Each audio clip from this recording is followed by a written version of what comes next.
This episode of Techno Buffalo is brought to you by Crash Plan. Welcome back to another episode of Rumor Roundup. This is the show where we take all the juicy tech morsels from the week and condense them into one juicy rumor hamburger for you to enjoy. Up this week, we're going to talk about HTC allegedly stopping development on several new smartphone models.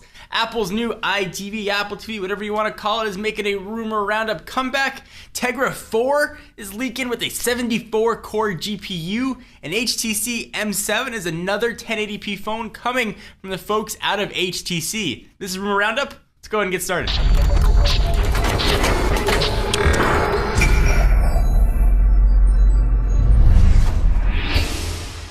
Alright, so let's start the Rumor Roundup with HTC. Last year, they released literally a boat ton of phones. You could have fit them all in a giant boat. Well, they've said, no, we're going to slow our roll a little bit and release less phones next year, and that appears to be true. HTC has allegedly stopped development on several new smartphone models that it was originally planning to launch next year in 2013, according to a new report that came out last Wednesday. Smartphone maker still hopes that its shipments will increase by 10 to 15-ish%, but that's lower than 20 or 30% growth the firm was planning on during the first quarter of next year. We don't know which models HTC is suspended, although we already do know that it's not going to move forward with the development of a 5-inch Windows Phone 8 phablet due to the screen resolution limitations on Windows Phone platforms, which sucks. I would have loved an HTC Titan 3. Love Windows Phone on a giant, huge screen, would have been pretty sweet. It is possible that HTC will continue to instead focus on Android handsets over Windows Phone powered devices, since they seem to have a much more popular following.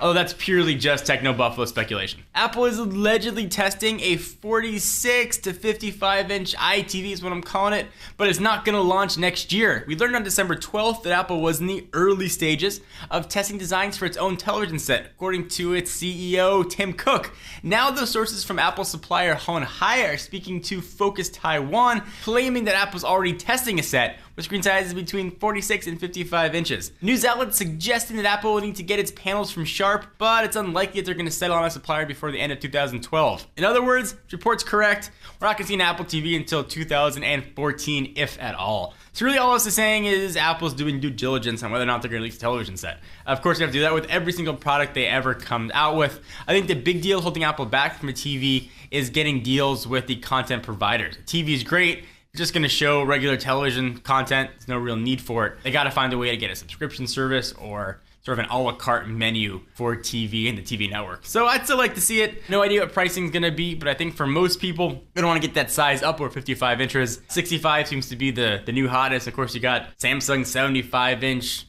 gold-plated monstrosity. Hopefully Apple will come up with bigger sets, if at all. Do you guys care about Apple TV? Is it just sort of a dead rumor at this point? I'd love to hear what you guys have to say. So we're obviously big fans of Nvidia and their Tegra processors around here, and Tegra 3 is pretty darn fast. But it looks like out with the old and with the new, Tegra 4 has started to leak out with a 74-core GPU. A recent leak is suggesting that the company is working on a Tegra 4 processor, which is called Wayne. All their processors have had comic book names. So Wayne, bring to Bruce. So a slide leaked that showed a 4+1 quad-core Eagle CPU that suggests it's going to be powered by ARM's Cortex A15 architecture, which the Verve notes was also codenamed Eagle. The new processor allegedly is going to pack a 72-core GPU, which is freaking incredible, and it's going to offer 6 times the graphics performance of Tegra 3. 6 freaking times. I can't even imagine what games are going to look like on Tegra 4. They look pretty awesome on Tegra 3, so you're going to have much more detail in the water, in the background.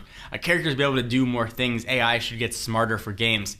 Other features supposedly include support for 4K video playback. That's coming mainstream soon. Display resolutions up to a super sharp 2560 by 1600 pixels, and support for USB 3.0. We're not really sure when we're going to hear more about Tegra 4, when devices are going to hit the market, but we do hope Nvidia is going to talk about it during their CES press conference, which of course will be attending. So are you jealous of your friend's Droid DNA but want a little smaller screen? One of the phones HTC is supposedly going to be making is the M7, rocking a 4.7-inch screen and a gorgeous 1080p display. The phone is currently codenamed the M7, and it's apparently going to ship with a 1.7 GHz quad-core Qualcomm-produced processor, likely to Snapdragon Pro, 2 GB of RAM, 32 gigs of storage, LTE, and 42 megabits per second HSDPA support. 30 megapixel camera camera, 2 megapixel front-facing camera for video chat, Beats Audio, 2300 milliamp hour battery, and Android Jelly Bean. Those specs sound pretty freaking awesome to us, and we hope this rumor actually comes to fruition in the form of a new smaller 1080p handset from HTC. We're hopeful we'll see something during CES 2013, or at the very least,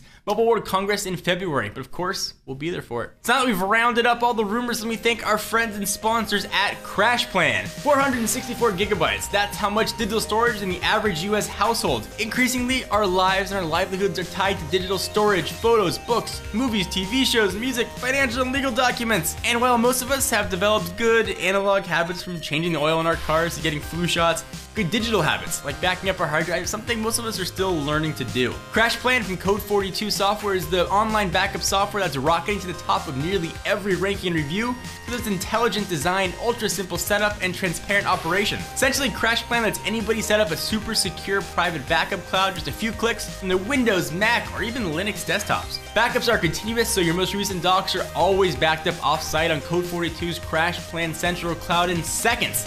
Access those files within minutes from your phone, tablet with the free CrashPlan mobile apps. Also free is the ability to use the same easy software to back up to an external drive or securely share extra drive space with a friend. It's kind of cool. Or back from your home or home computer, again for free. CrashPlan offers truly unlimited storage and anywhere access to your entire hard drive from a mobile app for just $5.99 a month, or save on year service for only $59.99 a month. We encourage you to try it first for free for 30 days. Go to crashplan.com/buffalo and start protecting your digital assets today. Thank you again to our friends at CrashPlan. Thank you guys for watching another episode of Rumor Roundup. If you want to read more, all these rumors are up on technobuffalo.com, where you should be going anyway to get all of your tech news. I'm John Rettinger. I'll see you next video.